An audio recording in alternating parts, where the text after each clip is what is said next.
नमस्कार दोस्तों, मैं हूं डॉक्टर तुंगीश बंसल और आज हम जानेंगे गाउट के बारे में। गाउट जो होता है वो एक ऐसी बीमारी है जिसके अंदर बॉडी के अंदर जो यूरिक एसिड है वो हमारे जॉइंट्स में जमा हो जाता है। यूरिक एसिड जो है वो हमारी बॉडी का एक वेस्ट प्रोडक्ट है जो कि हमारे ब्लड में सर्कुलेट करता रहता है। जब इसकी कंसंट्रेशन जो है या मात्रा जो है वो कुछ लिमिट से ज़्यादा बढ़ जाती है तो ये यूरिक एसिड जो है वो जोड़ों के अंदर जमा हो जाता है, जिसको हम गाउट बोलते हैं।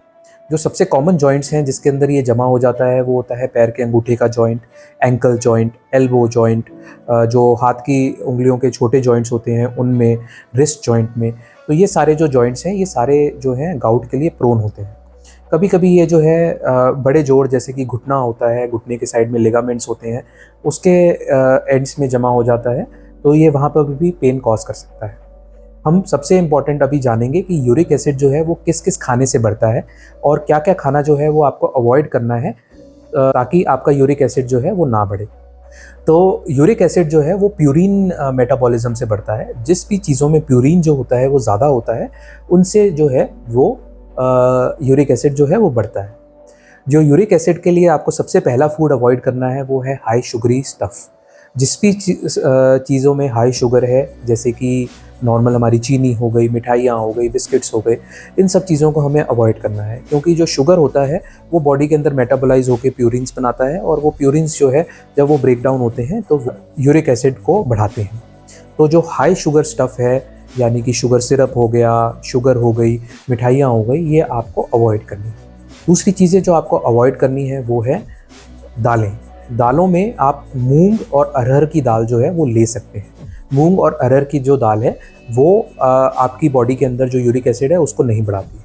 बाकी सारी जो दालें हैं जैसे कि राजमा हो गए, छोले हो गए या चने की दाल हो गई, ये सारी चीज़ें आपको अवॉइड करनी है, क्योंकि ये जो चीज़ें हैं ये बहुत तेज़ी से आपका यूरिक एसिड जो है ये बढ़ाती हैं। तीसरी चीज़ जो आपको अवॉइड करनी है वो है रेड मीट, यानी कि मटन। मटन जो होता है या फिर जो सी फूड होता है, ये चीज़ें आपको अवॉइड करनी है। जो मटन और सी फूड होता है इसके अंदर प्यूरिन्स की जो मात्रा होती है ये बहुत ज़्यादा होती है और ये यूरिक एसिड आपकी बॉडी के अंदर बहुत तेज़ी से बढ़ाती है। और अगर आपको जोड़ों में दर्द रहता है तो आपको ये वाला फूड खाते ही हो सकता है 1-2 दिन के अंदर या फिर उसी रात को आपको जो पेन्स हैं वो शुरू हो जाए। तो अगर आपको यूरिक एसिड की प्रॉब्लम है तो रेड मीट और जो सी फूड है उसको आप अवॉइड करें।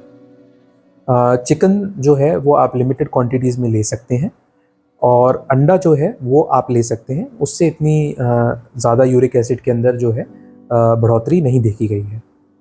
चौथी चीज़ जो आपको अवॉइड करनी है वो है अल्कोहल। जो अल्कोहल की बिंज ड्रिंकिंग है या फिर बियर है, इन सब से भी जो यूरिक एसिड है वो बहुत तेज़ी से बढ़ता है। इसलिए आपको अगर गाउट की प्रॉब्लम है या यूरिक एसिड बढ़ने की प्रॉब्लम है या आपको जोड़ों में दर्द रहता है तो आप अल्कोहल को जो है वो अवॉइड करें। आइए तो अब हम जानते हैं कि अगर आपको यूरिक एसिड है या गाउट है तो हम क्या क्या फूड्स जो हैं या क्या क्या चीज़ें जो हैं वो हम खा सकते हैं। तो जो सबसे पहली चीज़ जो है वो आप खा सकते हैं वो है लो डेयरी प्रोडक्ट्स। लो डेयरी प्रोडक्ट्स जो होते हैं जैसे कि स्किम मिल्क है या फिर लो फैट दही है, इन सब से यूरिक एसिड जो है वो नहीं बढ़ता है और आपका यूरिक एसिड जो है वो कंट्रोल में रहेगा। और ये जो है वो आपके लिए बहुत अच्छा है क्योंकि ये एंटीऑक्सीडेंट्स में रिच होता है और ये यूरिक एसिड को न्यूट्रलाइज करने में हेल्प करता है। दूसरा जो फूड है वो आप जो ले सकते हैं वो है वाटर, यानी कि आप अपनी हाइड्रेशन जो है वो बहुत अच्छी रखें। यूरिक एसिड जैसे मैंने आपको पहले भी बताया कि वो एक वेस्ट प्रोडक्ट है हमारी बॉडी का, जो कि यूरिन के माध्यम से बाहर निकलता है।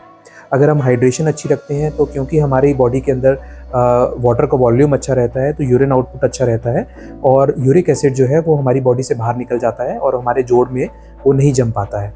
तो इसलिए अपनी हाइड्रेशन जो है वो अच्छी रखें और तकरीबन 9 से 10 ग्लास जो है वो पानी डेली पिएं।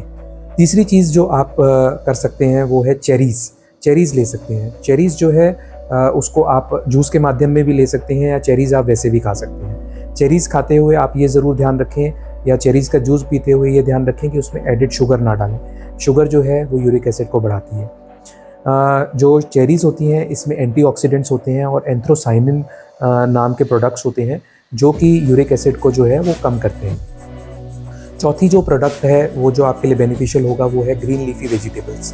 ग्रीन लीफी वेजिटेबल्स जो होती हैं वो हमारी बॉडी के अंदर जो है वो एंटीऑक्सीडेंट्स का काम करती हैं और हमारी बॉडी के अंदर जो यूरिक एसिड की इंड्यूस्ड इन्फ्लेमेशन है उसको कम करती हैं। इसलिए ये जो है अगर आपको यूरिक एसिड की प्रॉब्लम है तो ग्रीन लीफी वेजिटेबल्स आपके लिए बहुत अच्छी हैं। जो पांचवी चीज़ आपको लेनी चाहिए है वो है फूड्स या fruits which are rich in vitamin C, जैसे कि ऑरेंज हो गया, लेमन हो गया और आंवला हो गया। ये सारे जो हैं विटामिन सी में बहुत रिच होते हैं। विटामिन सी जो है वो यूरिक एसिड को कम करने में बहुत हेल्प करता है और यूरिक एसिड को न्यूट्रलाइज करने में विटामिन सी हेल्प करता है। इसलिए आप विटामिन सी जो है वो अच्छी मात्रा में लें अगर आपको यूरिक एसिड की प्रॉब्लम है। तो ये वो 5 फूड हैं जो आपको लेने चाहिए हैं अगर आपको यूरिक एसिड की प्रॉब्लम रहती है। तो मैं आशा करता हूँ कि जो ये जानकारी मैंने आपको गाउट के बारे में दी है और यूरिक एसिड से रिलेटेड दी है, ये आपको बहुत अच्छी लगेगी। और अगर आपके किसी भी जो नज़दीकी परिवार में या किसी भी बंदे को यूरिक एसिड की कोई भी प्रॉब्लम है तो आप इस जानकारी को जो है सबके साथ शेयर करें और लाइक करें, सब्सक्राइब करें और शेयर करें।